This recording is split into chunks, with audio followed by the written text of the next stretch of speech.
안녕하세요. GPU 엔진 최적화 관련 강의를 진행하고 있는 최용훈입니다. 지난 2개월 전에 GPU 최적화 관련해서 GPU 내부의 구조, 작동 원리, 그다음에 그거와 관련된 연동된 프로그램 방법 이런 것들을 설명을 드렸어요. 특히 네 번째 강의 그 쿠다 스트림 활용 방법의 오늘 이 욜로 최적화 관련해서 매우 관련성이 높거든요. 그래서 혹시 궁금하신 분들은 네 번째 강의가 좀 길어요. 2시간 정도 될 텐데 그거 살펴보시면 도움이 될 것 같습니다. 욜로 최적화를 해서 제가 강의를 하게 된 원인은요. 저는 인베디드 시스템을 오래 만져왔고요. 그 다음에 그거에 관련된 전자 회로, 하드웨어, 뭐 PCB 설계, 센서 회로부터 그 다음에 그걸 석유화학 공정이나 정유 공장에 적용하고 하는 일들을 오랜 시간 동안 해왔어요. 그래서 이 엔비디아 제슨 보드를 보면 남 같지가 않아요. 친숙하고. 근데 이 제슨 보드에 요즘에 가장 많이 돌리는 어플 중에 하나가 욜로인 것 같아요. 영상을 인식을 해가지고 그 정보를 해가지고 음, 현실 세계에 반영을 하는 거지요. 가격도 만만치 않아요. 350만 원. 근데 제가 유튜브 제가 첫 번째 강의에 이 GPU를 뭐라고 비유했냐면 안드로메다 별에서 온 주방장 같은 놈이라고 그랬어요. 우리 인간은 팔이 두 개인데요. 저희 안드로메다에 온 저 양반은 팔이 100개쯤 달려 있어요, 몸에. 그래가지고 우리는 상상할 수 없는 일을 동시에 해요. 그 사람의 머리 구조도 그렇게 생겨 먹었어요. 팔이 100개니까 머리 생각하는 것도 100개의 신경이 가 있겠지요. 동시에 100가지의 종류의 작업을 해요. 마치 이 엔비디아 GPU가 그와 비슷한 놈이에요. 우리는 팔이 두 개밖에 없는데요. 걔는 팔이 100개 또는 200개, 300개, 적어도 수십 개에서 뭐 200 몇 개까지 팔이 많아요. 안에 코어가. 그러다 보니까 우리 팔이 두 개인 인간들은 도무지 그 GPU를 이해하기가 힘들어요. 사실. 그래서 엔비디아 그 쿠다 C++ 프로그래머 가이드를 보니까 도무지 모를 말만 잔뜩 써 있어요. 제가 전산을 전공했어요. 그랬는데도 모르겠어요. 무슨 말을 하는지. 그래서 약이 올라가지고 화가 나가지고 이놈의 GPU 자료를 파보기 시작을 했어요. 도대체 구조가 뭔데? 내가 컴퓨터 아키텍처 하면 어셈블리 랭귀지 하면 나도 적어도 30년 이상을 해먹고 살았는데 너는 도대체 정체가 뭔데 이렇게 머리를 복잡하게 만드는 거야? 알아보니까 정말로 팔이 100개씩 되는 그런 구조다 보니까 CPU 구조가 너무나 복잡해요. 더군다나 그 안에 메모리 구조도 복잡하고 거기에다 지능형 캐시까지 또 상주에 있고 뭐 스케줄러가 여기저기에 다단히 붙어 있어가지고 무지막지하게 복잡한 세상을 만들어 놨어요. 그래서 엔비디아가 이해가 됐어요. 도무지 이 자료 가지고는 이걸 일반인에게 설명할 수 있는 방법이 없겠더라고요. 그래서 최대한 일반인이 알아듣기 쉽게 순화된 용어로 쓴 게 엔비디아의 설명서임을 이해를 했어요. 그런데요, 저 같은 입장에서는 도무지 그게 장님 코끼리 만지는 거고 똑같더라고요, 설명서. 그래서 그걸 깊이 파서 강의 4개로 만들었어요. 컴퓨터 구조에 입각해서 이런 원리에 의해서 이렇게 작동을 합니다. 이 제슨 보드도 이 엔비디아 인베디드에 오래 머물러 왔던 저 같은 인간에게는 매우 친밀한 보드거든요. 이 바라만 봐도 좋아요. 사실은 손바닥이만한 저놈이 바라만 봐도 좋은 존재예요. 근데 저 안에다가 요즘에 욜로 엔진을 얹어가지고 여러 가지 인식 처리를 하고 있는데 그래 나도 그러면 이걸 한번 해볼까 하다가 깜짝 놀란 게 너무나 처리 속도가 엉망이 나와요. FPS 단위로. 그래서 거꾸로 쳐다보기 시작했어요. 아니, 이게 왜 이거밖에 안 나오지? 그래서 지금 우리가 이 GPU에 욜로 엔진을 얹어가지고 분명히 컨베이어에 뭘 한다든지 CCTV에 뭐 인간들이 오는 걸 감시한다든지 그런 여러 가지 어플을 할 건데 요놈의 인식 속도가 결국은 나의 어플의 생산성을 좌우하잖아요. 나의 어플의 성능을 이 GPU의 인식 속도가 결국 좌우해요. 내가 아무리 모델 튜닝을 잘 해놔도 인식 속도가 느리면 별 볼품 없는 제품으로 낙인 찍히기 마련이잖아요. 개발자는 할 만큼 다 했는데 얘가 느리잖아요. 느려가지고. 그러면 이 느린 걸 어떻게 보상해야 하냐면 라인을 새로 증설할 수밖에 없잖아요. 아니 하루에 100 생산량은 정해져 있는데 GPU가 인식 속도가 느리면 어떻게 하냐고요. 근데 라인 증설이 쉽냐고요. 공간 협소하지요. 인프라 투자 막대하지요. GPU 하나 사는 것보다. 그러면 GPU를 늘릴 수밖에 없는 거예요. 여러 대. 우리가 그러고 있잖아요. 엔비디아 열심히 장사시켜주고 있잖아요. 그런데 조금 머리만 쓰면 이거 GPU 속도 올릴 수 있지 않을까 하고 불철주야 입입하기 시작했어요. 참고로 저는 어셈블리 랭귀지나 이런 쪽에 친밀해가지고 이 엔비디아 자료에 거기에도 PTX라는 뭐 기계와 비슷한 그런 어셈블리 랭귀지가 있어요. 그래서 PTX 레벨에서 스터디를 하고 하드웨어 구조 스터디하고 그 다음에 인놈이 실행되는 환경을 보여주는 게 프로파일링이라는 프로그램이에요. 그 엔비디아의 엔사이트라는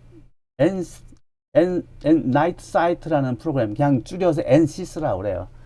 엔시스라는 프로그램이 있어서 오케이, 우리는 하드웨어에 친숙한 인간이니까 요걸 저 그래프를 보면서 저놈이 CPU 내에서 GPU 내에서 어떤 짓거리들이 일어나는지를 이렇게 보면 돋보기로 보면 보이거든요. 그래서 그런 일들을 쭉 해오다가 그러면 울트라 리스틱에서 나온 순정 욜로를 한번 분석을 해볼까 하고 분석을 하다가 깜짝 놀랐어요.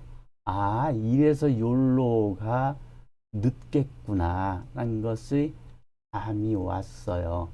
제가 그래서 그걸 이 강의에서 말씀드리려고 해요. 여러분이 가지고 있는 욜로 충분히 빠르게 할 수 있습니다. 현재보다 20배, 30배, 40배 빠르게 할 수 있어요. 돈요? 아니요. 그 조금 엔지니어링 작업을 추가해야 하는 거예요. 그것만 하면 별도의 하드웨어 필요 없어요. 제가 데모로 보여드릴게요. 이놈이요. 엔비디아 화면에 아마 보이실 거예요. 엔비디아 엔사이트 시스템즈 엔시스라고 그래요. 그 파일을 이미 제가 프로파일을 만들어 놓은 게 있어서 불러와 볼게요.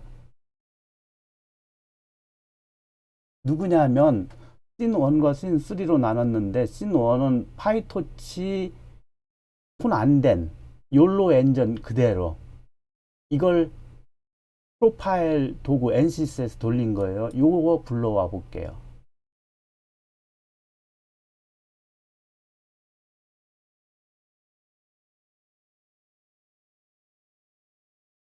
대충 이래요.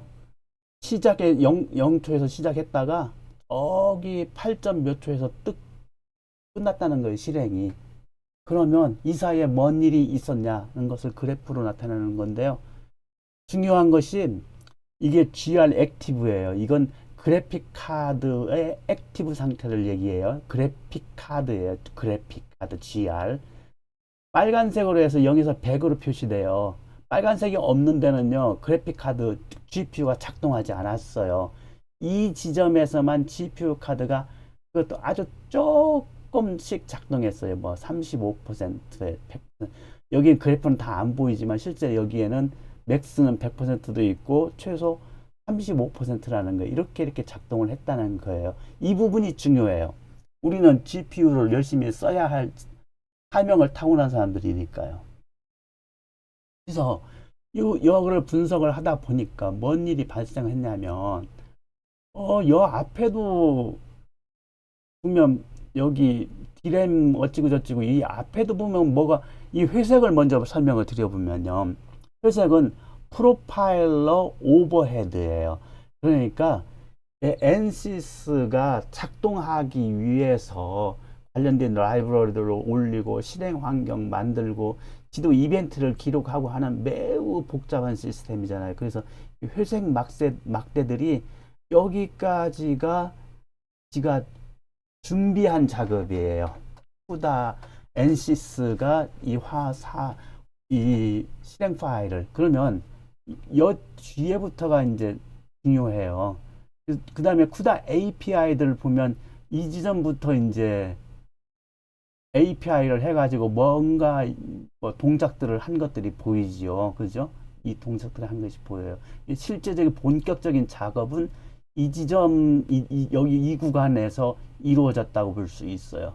그 시점에도 여기도 보면 막 엄청나게 많은 막대들이 저는 눈 녹듯이 녹았다고 그래요. 이렇게 이게 줄줄줄줄줄줄 녹았잖아요.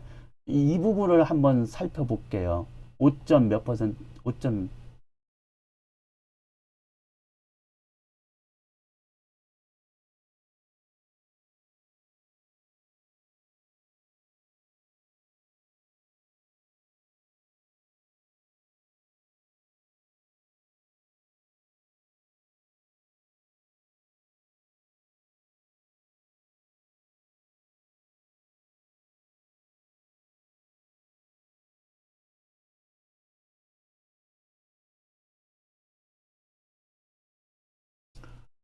여기 보면요. 이게 빨갱이하고 녹색하고가 막 왔다 갔다 번갈아 가면서 왔다 갔다 나타나는 현상이 있는데요. 이 지점은 어디냐면 5.3초 정도 주잖아요. 대충 5초 315니까 5.3초 정도 되는 거예요. 이 시점이 5.3초 정도 구간이에요. 그 구간은 언제냐면 여기 아까 회색 맞대가 뭐냐면 런타임 오버헤드들이 끝나는 지점이잖아요. 그러니까 그러면 런타임 오케이. NCS가 프로파일링 준비 끝냈고 드디어 이제 이 지점 정도 되면 이제 실제로 우리 본격적인 작업을 시작하는 시작점 정도 된 거예요. 그래서 그러면 우리가 GPU에게 일을 시작함에 있어서 가장 먼저 뭘 할 거냐면요. 메모리 얼로케이션을 요청을 하겠지요. 그래서 맞아요. 후다 메모리 얼로케이션 해가지고 GPU야 너 거기에다가 내가 인식하게 할 이미지를 너한테 줄 텐데 그 이미지를 저장할 HBM 메모리 좀 만들어 주지 얼로케이션 해주지 라고 하는 게 쿠다 메모리 얼로케이션이잖아요. 이 API를 요청을 하니까 바로 CPU 님도 바로 여기가 보면 막됐잖아요. 그죠? 이쪽으로 가볼까요? PCI write 리퀘스트가 나오면서 아울러서 D램의 밴드위스도 팍 올라갔어요. 이만큼. 그러니까 이만큼 사실 D램은 메모리를 얼로케이션을 한 거예요. 저만큼 저 시간 동안 그리고 나서 그럼 메모리가 얼로케이션 됐어요. 내가 줄 이미지를 받을 버퍼는 준비됐어. 이 시점에. 그리고 그 다음에 뭐 했나 봤더니 이제 호스트가 또 수다 mem카피를 하지요. 근데 mem카피를 일반 mem카피가 아니라 뒤에가 어싱크가 붙었더라고요. 어싱크가 붙었다고요. 그럼 이거 비동기 통신을 말하는 거네요. 비동기 통신이라는 건 뭐냐면요. 호스트가 주가 돼서 보통은 후다 mem카피는 그냥 호스트가 준비돼서 호스트가 CPU가 주관해서 GPU 쪽에다 계속 메모리를 던지고 GPU 쪽에서 나 답 오케이 받았어. 그러면 호스트가 다음 일을 하고, 이런 형태가 동기예요. 내가 던지고 GPU가 확인하고, 그럼 다음 것 던지고 GPU가 또 확인하고, 이게 동기식이에요. 이동기식은요, 이렇게 주고받고 주고받고가 아니라 호스트가 계속해서 개념적으로 던지는 거예요. 그냥 받아라 받아라 받아라 받아라 받아라. 근데 구체적으로는 비동기식이 어떻게 이루어지냐면, 호스트가 GPU한테 명령만 던져요. 자, 여기 있는 메모리 가져가. 예를 들어서 0번지부터 시작하는 데이터 100개 가져가. 이번엔 100번지부터 시작하는 데이터 100개 가져가. 이번엔 200번지에서부터 시작하는 데이터 100개 가져가. 이런 식으로 0번지, 100번지, 200번지, 300번지, 400번지, 1000번지까지 쭉쭉쭉쭉쭉. 예를 들어서 10개의 후다 멤카피 싱크가 총알처럼 빠바바바바바하게 날아가야 이게 제대로 된 후다 멤카피 어싱크의 패턴이에요. 이게 정답이에요. 그러면 총알처럼 후다 멤카피 어싱크가 10개가 뿌르르 가가지고 GPU의 버퍼에 저장이 돼요. 명령 버퍼에. 그게 스트림 큐라고 그래요. 스트림 큐에 들어온 순서로 정리가 되면 GPU는 하나씩 보고 메모리 카피해오라는 명령이구나. 그러면서 자기 휘하에는 DMA, 다이렉트 메모리 액세스 컨트롤러의 약자 칩이에요. 반도체 칩. 일종의 그냥 칩으로 된 소형 컴퓨터라고 보시면 돼요. 왜냐면 그 DMA 칩 안에 다시 코어가 많이 있어가지고, 걔들은 뭐만 하냐면 그 DMA 칩 하나에 있는 코어 하나는 GPU가 명령을 해요. DMA 엔진에게. 야, 호스트님의 메모리 시작 주소 어디에서 데이터 몇 개 가져다가 내 GPU 메모리 어디다가 저장해. 알았지? 이렇게 DMA 엔진에게 GPU는 계속 명령을 하달하는 거예요. GPU는 뭐 한다고요? 호스트에서 받은 명령만 DMA 엔진에 하달하는 일만 하지 다른 일은 안 해요. GPU는 다른 일 바쁘거든요. 평소에 우리가 준 커널 실행하기도 무작스럽게 바빠요. 신경 못 써요. 그러면 DMA 엔진들은 동시에 엔진이 수십 개가 동시에 깨어나가지고 호스트에 있는 메모리에 있는 지정 주소의 데이터를 빡빡빡 읽어다가 계속 HBM에다가 메모리 저장하는 일을 다 하지요. 그리고는 그것들이 다 끝났다고 하면 DMA는 절대 대답 안 해요. 호스트님이 녹색으로 물어봐요. 내가 그 기동기 통신으로 메모리 가져가라는 일 다 했지? 이게 이 녹색 막대의 의미예요. 그런데 여기 녹색 막대가 봐봐요. 빨강이 녹색, 빨강록, 빨록, 빨록, 빨록, 빨록 그러는 게 계속 나오잖아요. 이렇게. 이게. 그래서 제가 깜짝 놀랐다는 거예요. 여기서. 이건 아니다. 원래는 빨갱이 막대들만 빡빡빡빡빡 10개 정도가 쭉 나오고, 맨 뒤에 가서 녹색 막대 하나가 쭉 나와야 돼. 그래서 저기 DMA 엔진들이 모두 다 데이터 카피가 피니시 했을 때 GPU가 통보해 주거든요.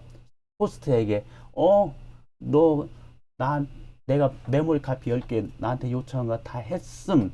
이렇게 하면 이 빨간 막대가 사실은 이렇게 많이 나오는 게 아니라 빨간 막대가 10개, 100개가 이렇게 동시 나왔다 할지라도 그 처리가 병렬로 이루어지는 게 후다 스트림의 장점이에요. 그래서 통신 속도를 올려주는 거잖아요. 그런데 왜 이 욜로 울트라 리스틱에서, 그것도 대단한 기업에서 만든 욜로 엔진은 왜 이렇게 비동기 통신을 이따위로 동기 통신보다도 못하게 해놨을까요? 이거 카피하고 기다려라 될 때까지, 그 다음 또 카피하고 기다려라, 이 녹색이 다 기다려라 그런 뜻이에요. 녹색 막대가. 이러다 보니까 이 시간이 대충 시간이 얼마나 걸렸는지 볼까요? 여기 312 정도 해서요. 여기 320 얼마까지 갔어요. 대충 10ms 이상을 이거 호스트에 있는 버스 이미지 하나 전송하는데 10ms 이상 걸렸어요. 말도 안 되는 일이에요. 버스 이미지 하나 전송하는데 뭔 10ms, 0.1ms 걸려도 많이 걸렸다고 그런. 그래서 제가 이걸 보면서 이건 다 욜로 울트라 리스틱 욜로 엔진이 문제가 있다. 이게 문제가 있다는 얘기는 최적화가 안 됐다. 우리 GPU 환경에 라고 판단을 한 거예요. 또 볼까요? 또 볼게요. 재미있는 눈이 온 공산이 여기 있어요. 눈이 많이 왔는데 갑자기 뜨거운 태풍이 불었는지 따뜻한 비가 왔는지 아무튼 이 눈밭이 녹아도 이렇게 녹을 수는 없어요. 줄줄줄줄 다 이렇게 흘러내렸어요. 이건 다 뭐냐면요. 이렇게 하얀 공간들은 놀았어요. GPU가 아무것도 안 하고. 원래는 이 빨간 바가 계속 이어져 있어야 돼요. 이게 GR 액티브거든요. GR은 그래픽 카드라는 뜻이에요. 그 지금의 GPU예요. GPU가 현재 활동을 했음 몇 퍼센트까지 여기 29% 높은 데는 뭐 100%까지도 올라가네. 여기 100% 올라가잖아. 이렇게 GR 액티브가 100%로 빨강색으로 꽉 채워지면 이게 가장 최적으로 GPU 산 가치를 빼먹는 거예요. 근데 이건 뭐예요? 이건 아니잖아요. 이건 아니다. 그래서 제가 이걸 파이 욜로 엔진을 최적화를 했어요. 오닉스 그래프까지 다 분석을 해가지고 이건 아니야. 제가 최적화한 놈을 보여드릴게요. 이 놈은 얼마 걸렸는지 보실까요? 대충 아까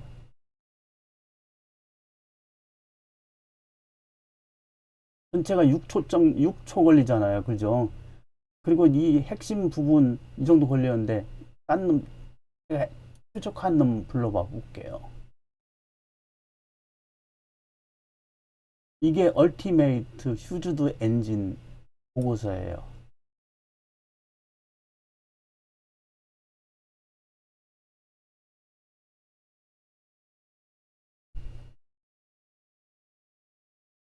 벌써 보고서조차도 무거워요.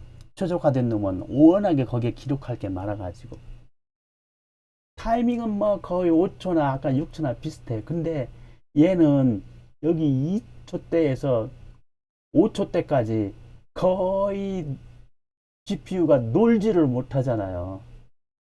GR 액티브 보세요. 그래픽카드 액티브 상태 거의 100에 가깝게 폭살을 당하고 있잖아요. 이렇게 되어야 엔진 트론이 빨라진다고요. GPU가 놀 틈이 없잖아요. 죽어라 하고 일을 해가지고. 그래서 이 엔시스 프로파일로 봤을 때 이렇게 막대가 굵지막하게 해가지고 꽉 채워져 있는 형태를 보여야만이 이게 내가 GPU를 최적화해서 잘 쓰고 있다라고 말할 수 있어요. 좀 더 볼게요. 무수히 많은 저기 저기 텐서 RT에 콜들이 쭉 나타나요. 뭐 아예 쉴 틈이 없이 계속 카피야 뭐뭐뭐 명령들이 하염없이 나타나잖아요. 그잖아요. 이게 쉬지 않고 GPU에게 명령들을 던지는 거예요. 그러다 보니까 SM 여기 액티브 볼까요? 여기 SM 액티브에 분홍색이 있고 회색이 있는데 분홍색은 SM 액티브고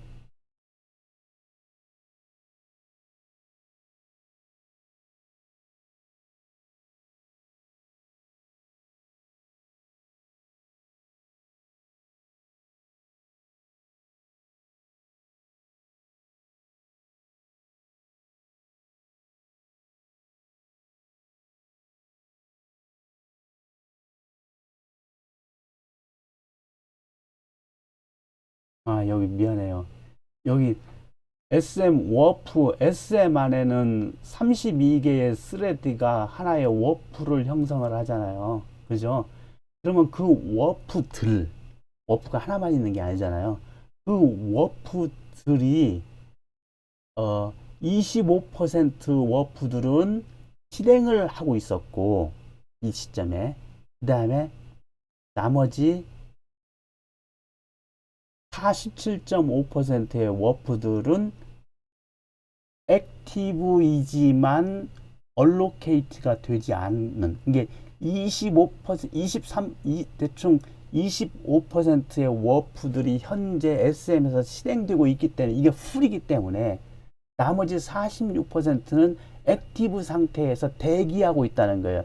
그래서 기존에 현재 실행되고 있는 워프가 빠져나가면 자기가 즉시 타고 들어오려고, 이게 이 실행과 대기가 이렇게 큐에 꽉 차 있어야 SM 프로세서가 쉴 틈이 없는 거지요. 지금 이 패턴을 보면 거의 SM은 거의 완전히 풀 캐파시티로 돌고 있어요. 계속 큐에 가득 쌓여 있잖아요. 여기 대기 상태로 돼 있는 놈들이.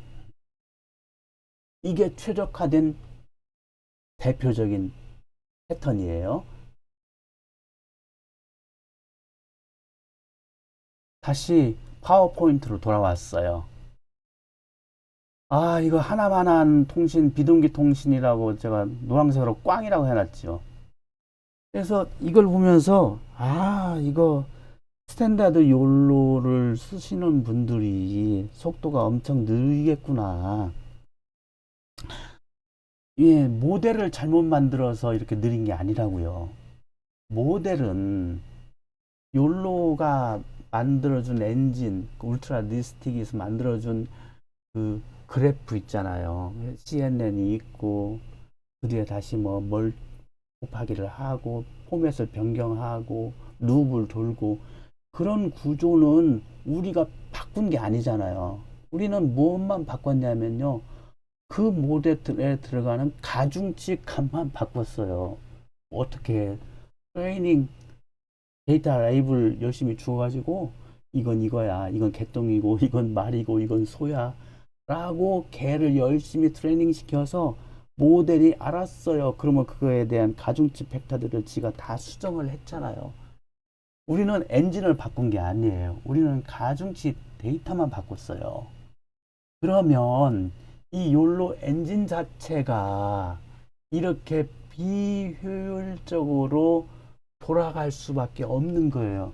우리가 아무리 훈련을 잘 시켜도 엔진을 효율적으로 계산하지 않으면 이 속도를 계산할 방법이 없어요. 모델 튜닝은요, 숫자 장난이잖아요. 그 값이 25일지 30일지 100일지 1000일지 만일지 10이다고 빨리 돌아가고 그 값이 만이다고 늦게 돌아갑니까? 데이터는 똑같은 데이터지. 데이터에 따라서 속도는 안 바뀌잖아요. 근데 엔진의 구조를 바꾸면 이건 속도하고 치명적인 거잖아요. 그래서 이런 통신, 이런 바틀렉 같은 것도 아주 대표적으로 속도를 저하시키는 요인이에요. 이러면 안 된다. 그래서 제가 이 명령을 가지고 프로파일을 한 거예요. 그 다음에 볼까요? 이건 아까 그림으로 보여드렸죠. NCS에서. 이건 이렇게 보면 빈틈없이 이렇게 나타나야 엔진이 최적화됐고, 엔진이 최적화됐다는 얘기는 그만큼 빨리 그림을 빠른 시간 내에 인식은 한다는 얘기고, 그 얘기는 FPS가 증가한다는 얘기고, 그 얘기는 내 GPU 하나 가지고 더 많은 카메라를 연결해서 처리할 수 있다.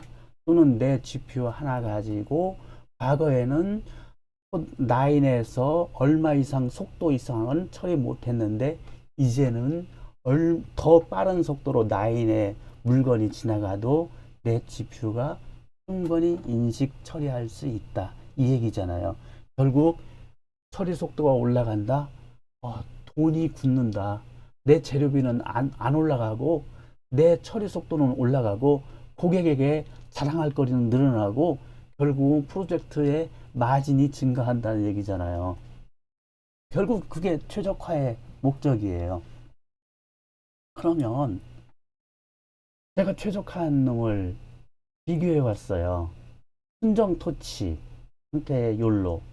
그 다음에 제가 그냥 1단계 엔진만 최적화한 거, 2단계 그 오닉스 그래프까지 다 분석을 해가지고 전처리, 후처리 전부 다 최적화한 거. 매우 복잡하고 어려운 일이에요. 이 했을 때 65, 요 놈을 1이라고 했을 때 엔진 최적화하면 30배가 속도가 빨라지고 뭐 전처리, 후처리 그래픽까지 다 최적화하면 대충 40배가 빨라져요. FPS로는 초당 15 FPS, 이거 T4 GPU로 돌렸더니 이렇게 나오는 거예요. 제슨 보드로 가면 이것보다 속도 월등하게 더 떨어져요. 형편없이. 그래서 지금 T4 GPU로 돌려서 이렇게 나온 거예요. 아마 여러분도 아실 거예요. 몇 장 안 나오는 거. 초당 몇 장 안 나올 거예요, 프레임. 근데 이걸 예를 들어 5장 뺏기 못한다. 그걸 30배 올리면 150장 인식한다. 초당. 그렇죠? 뭐 대충 그렇게 계산이 나와요. 네. 그렇게 할 수 있다는 얘기예요. 어떻게 해서? 네, 보드 그대로 쓰세요. 모델 바꾸지 마세요. 단지 엔진을 최적화해야 할 필요가 있어요. 프로파일을 분석하고 원인이 어디 있는지 추정을 해가지고 그 원인을 따져서 다시 최적화를 하고 하는 작업이 필요할 뿐이에요. 그 작업이 제가 이걸 실제로 측정한 걸 데모로 보여드릴게요. 이명령, 욜로 디텍트 프리딕트 모델. 이명령은 여러분들 보셨잖아요. 여러분들 많이 쓰시는 명령이잖아요. 파이썬에서도 이 파이토치 환경에서도 이렇게 쓰시잖아요. 디텍트 안으로. 이 명령을 제가 T4 GPU에서 그대로 할 수 있도록 저도 울트라 리스틱을 깔아놨어요. 이 명령, 그 다음에 이 명령, 이 명령이 있는데 제가 요 놈하고 최종 잘된 요 놈 두 개를 데모로 보여드릴게요.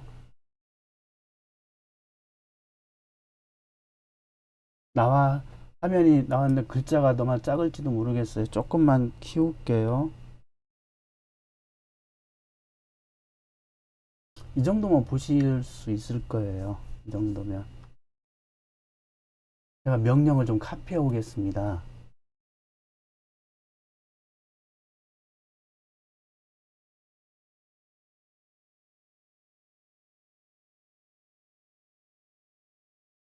이 명령이죠. 욜로 디텍트 프리딕트 모델 파일, 엔진 파일 이거고, 소스는 버스.jpg고, 요걸로 하고, 디바이스는 저는 GPU에는 하나밖에 없어요. GPU가. 그래서 0번으로 했어요.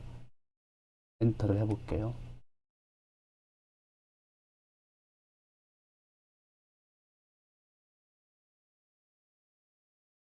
그랬더니 640에 480 이미지에 인간은 4개가, 미안해요. 4분이 감지가 됐고, 버스 한 대, 스톱 사인 하나 해서 자기 60ms 걸렸다는 얘기고요. 그 중에서 전처리 8.4, 그 다음에 추론 60, 포스트 후처리 5.9 해서 총 합치면 60에다가 65에 74ms 걸렸네요. 오늘은 제 TPU가 옛날 때보다 조금 느려졌네. 옛날 65였는데 오늘은 컨디션이 안 좋아가지고 70 얼마가 나왔네. 어쨌든 이게 욜로 순정 엔진의 속도예요. T4 GPU에서 640에 480 엔진을 인식시켰을 때 속도예요. 대충 뭐 65에서 70 얼마예요. 그러면 두 번째, 제가 최적화한 엔진의 속도를 측정해 볼게요.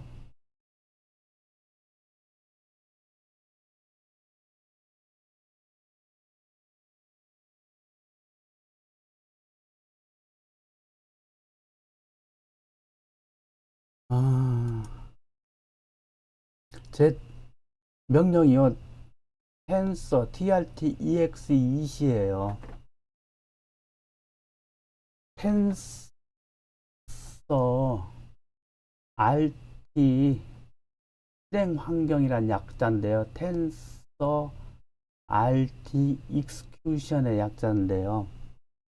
저거 소스를 이 T4 GPU에 저 소스가 없더라고요. trt exe가. 그래가지고 구글 여기 엔비디아 사이트 가가지고 저 소스 파일들을 다 가지고 왔어요. 카피해서. 근데 엔비디아가 다른 소스는 다 주지만 실제로 이 GPU 종류별로 어떤 명령을 주어야 최적인지 지들이 알고리즘이 지가 프로그램에서 계속 체크하거든요. 룹을 돌면서 이 명령 줘보고 저 명령 주면서 그 명령이 각각 실행 시간을 측정을 해요. 그래가지고 이 모종의 이 GPU에서는 이 명령 세트를 쓰는 것이 가장 최적이구나 라고 지가 골라내요. 골라내서 실행 파일로 만드는 걸 빌드한다고 그래요. 그래서 제가 T4 GPU에 맞게 빌드한 놈이 저만의 trt exe20 파일이에요. 아마 여러분들이 가지고 있는 제슨 보드에 내장되어 있는 놈은 아마 엔비디아에서 스탠다드로 제공하는 그런 놈일 거예요. trt exe20가. 최적화할 필요가 있을 수 있어요. 상황 따라서 나의 어플이 어떤 걸 사용하느냐, 어떤 목적이냐에 따라서 쓰지 않는 기능을 굳이 집어넣어 가지고 실행 시간을 늦출 필요는 없잖아요. 자, 어쨌든 trt exe20 제가 새로 빌드한 거고, 그 다음에 엔진도 오닉스 ONNX잖아요. 흔히들 알고 계시기를 CT로 해서 파이토치에서 만든 엔진 파일을 스탠다드 포맷으로 변경하는 게 오닉스라고 알고 계시는데 맞아요. 오닉스는 오픈 뉴럴 네트워크 익스체인지의 약자니까 오닉스 포맷으로 돼 있으면 다른 엔진에서 쉽게 그걸 읽어갈 수 있는 건 맞아요. 근데 그보다 더 중요한 것은 그 오닉스 파일을 열어보면 이 모델의 구조를 알 수 있다는 거예요. 거기 안에 CNN이 어떤 구조로 연결돼 있는지, DNN은 어디에 물려 있는지, 어떻게 누움을 형성하고 있는지, 거기서 전 처리는 뭐 어떻게 했는지, 후 처리는 어떻게 했는지 그 구조를 알 수 있다는 거고, 더 나아가서 그 오닉스 포맷을 자세히 분석해 보면 이 전 처리 구조에는 뭔가 문제점이 있으니까 우리 목적이 안 맞으니까 이걸 이렇게 바꾸자라는 아이디어도 낼 수가 있다는 거예요. 그게 오닉스가 담고 있는 뜻이에요. 그냥 파일 변경하기 위한 포맷 그것 자체가 아니에요. 어쨌든 그 엔진을 욜로 엔진을 오닉스로 바꿔가지고 건너물 다시 최적화 일부 그래프를 수정을 했어요. 이게 이제 얼티메이트 엔진으로 해서 똑같은 이미지 640에 640으로 돌려볼게요.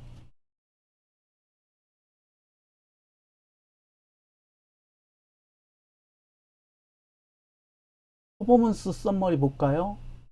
대충 요놈 호당 844 이미지 640에 640 이미지 기준이에요. FPS로 844 FPS 나온대요. 이미지 하나당 대충 1.5 미리세컨드 걸린대요. 만약에 1미리세컨드 걸렸으면 1000 FPS가 나왔겠지요. 1.5 어찌고저찌고 걸리니까 1000은 안 되고 된다고 2미리세컨드면 500일 텐데 500보다는 많고 그러니까 500과 1000 사이에 844 정도가 나왔겠죠. 숫자가. 맞아요. 느낌으로. 이게 제가 실행시킨 결과예요. 실제. 자, 다시 파워포인트로 돌아왔어요. 정리해 볼까요? 제가 두 개 명령을 사용했잖아요. 하나는 첫 번째 놈은 욜로 디텍트 명령했고요. 그죠? 대충 70ms 걸렸어요. 오늘은 제가 컨디션이 안 좋아가지고. 그 다음에 요거 했더니 얘는 대충 1.5ms 걸리더라고요. 그죠?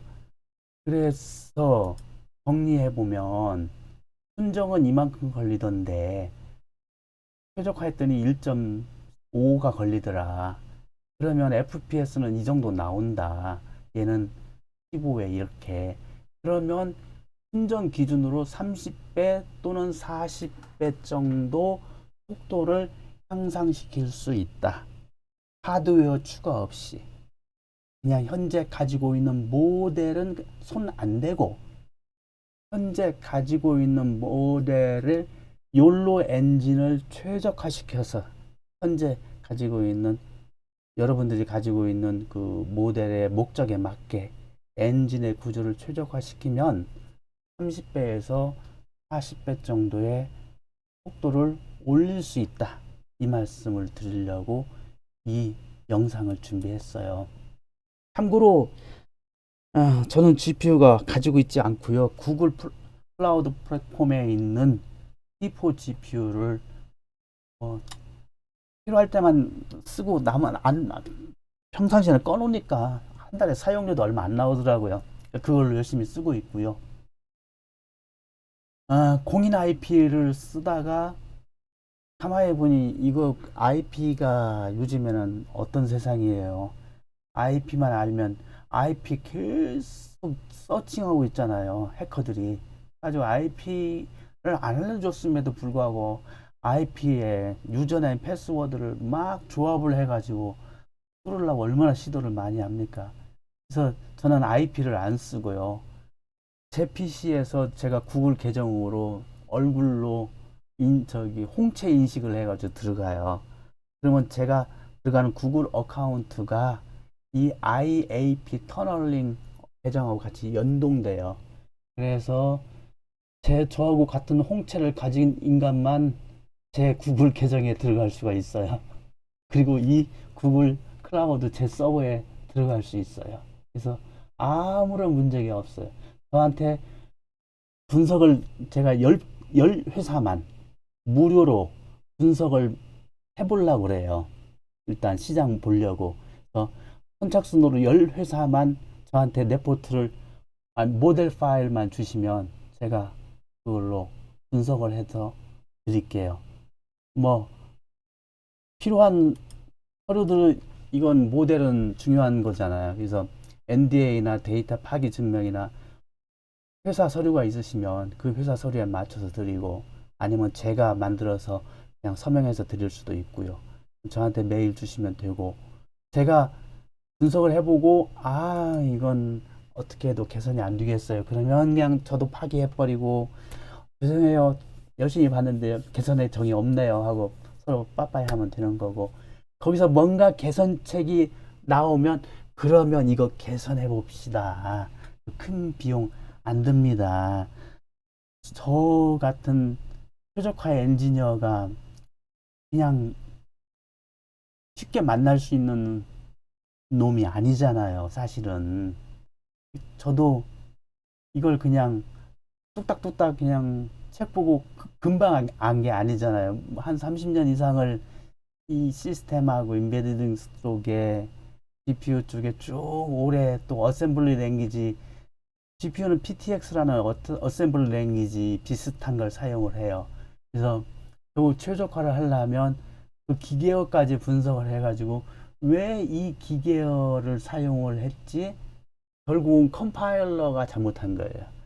컴파일러가 사실 잘못한 건 아니고요. 프로그래머님께서 잘못된 변수를 선언했거나 잘못된 용어를 사용하신 거예요. 신텍스에. 근데 프로그램 코드를 백날 첫날 봐도 안 보여요. 그런데 최종적으로 기계어 코드에서 기계어 코드가 왜 이 상황에서 이 기계어 코드를 쓰게 했지? 라고 역으로 추적하다 보면 최종적으로는 사실 프로그램의 잘못이에요. 설마 컴파일러가 지가 알아서 뭘 잘하고 잘못하겠어요? 컴파일러는 죄가 없어요. 사람이 잘못이에요. 근데 사람도 죄가 없어요. 왜냐면 정확하게 컴파일러의 작동을 다 알고 언어를 랭귀지를 구사해야 하는데 그걸 어떻게 해요? 우리 시간도 한계가 있고 해야 할 일도 많은데 언제 그 컴파일러 매뉴얼에 깨알 같은 글자들 다 읽어보면서 프로그램 짜세요? 아니잖아요. 큰 맥락에서 짜는 거고 요즘에는 파이토치 라이브러리나 개발 도구 갖다가 그랬다가 배치해가지고 쓰시잖아요. 그러면 누가 잘못이냐? 개발 도구가 잘못입니까? 엄밀히 얘기하면 개발 도구를 선택한 프로그래머님이 1차적으로 잘못인데 그 개발 도구의 그 상세한 설명을 누가 다 읽어보고 하겠어요. 어찌됐든 결론은 성능이 안 좋다 이렇게 나타나요. 결론은. 그리고 결론은 그런 NCS 프로파일이나 그 다음에 그 어셈 기계어 레벨에서 분석을 해보면 이상한 점이 드디어 나타나요. 왜냐면 걔는 더 이상 변환될 수 없거든요. 어셈블리 랭귀지는 그대로 머신 코드로 그냥 환원되면서 실행되어야 하는 거기 때문에 그렇습니다. 말씀이 너무나 길었습니다. 내용이. 제가 혹시 후다 스트림 관련돼서 비동기통신, 동기통신 관련된 말씀 드렸는데 그건 제가 이전에 올린 유튜브 영상이 4개가 있는데요. 그 중에 4번째 영상 시간 한 2시간 될 거예요. 너무나 눈치 없이 강의를 길게 해가지고요. 아무튼 그 내용을 보시면 이해되실 거예요. 메일 주시고요. 연락 부탁드립니다. 감사합니다.